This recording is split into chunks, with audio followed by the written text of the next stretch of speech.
Hi there, I'm Amanda Castor with Material Girl Quilts. Today I'm going to show you how to make this Duplicity quilt. Now as you can see by looking at the blocks within this quilt, it kind of mirrors itself, which is how I came up with the name. And the fabric I used for this quilt is called Forest Forage, and it is from Fabulism Fabric Supply Company.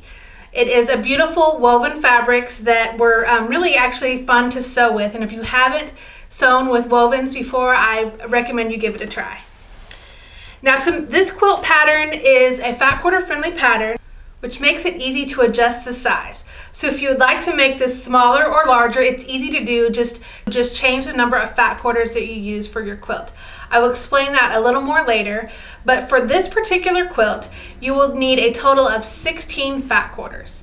And then from each of those fat quarters, you're gonna cut a total of 16 4.5-inch squares.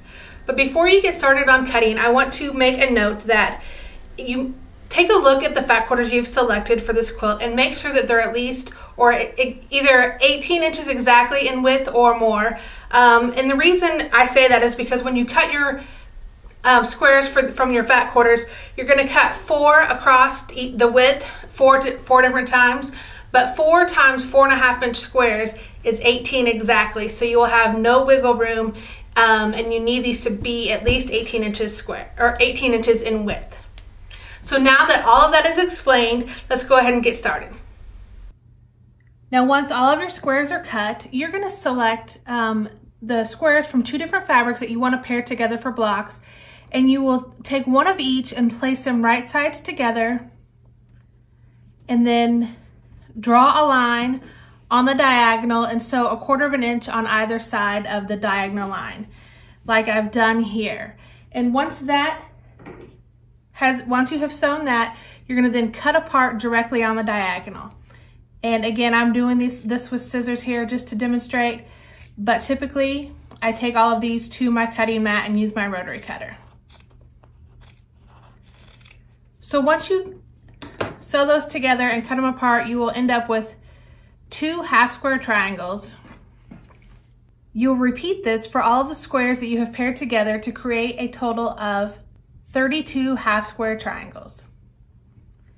Now once those are pieced, you will then trim them if necessary to measure 4 inches square.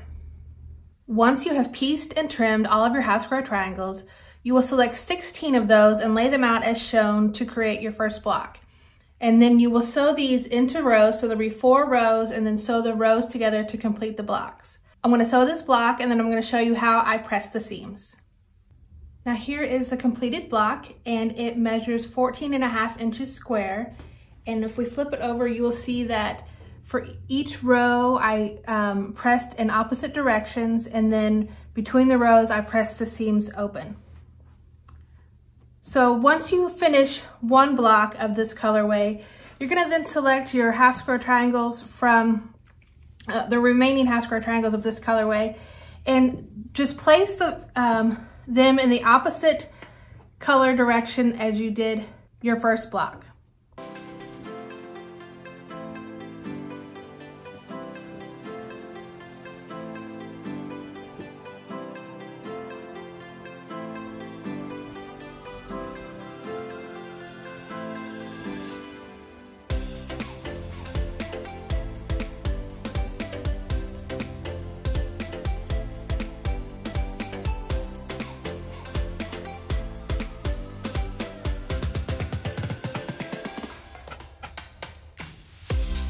So there you go. As you can see, then this block will be the exact same, just the colors will be swapped.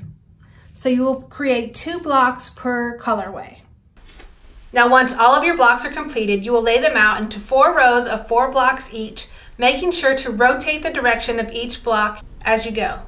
Now as I stated, you can easily adjust the size of this quilt depending on the number of fat quarters that you use. So just remember that 2 fat quarters equals 2 blocks. So the blocks finish at 14 inches, and you can determine how wide or long you want your quilt. Just remember that once you determine how many blocks you have, you're going to need 2 fat quarters per 2 blocks. Also, as a reminder, if you're a member of Material Girl Society, you will have access to the PDF pattern for this quilt. If you aren't a member and you'd like to learn more, head to my website, materialgirlquilts.com, and go to the top navigation bar and look under membership. I hope you enjoyed this video, and if you did, please make sure you click the like button and subscribe so you don't miss any tutorials going forward. Thank you so much for watching, and see you next time.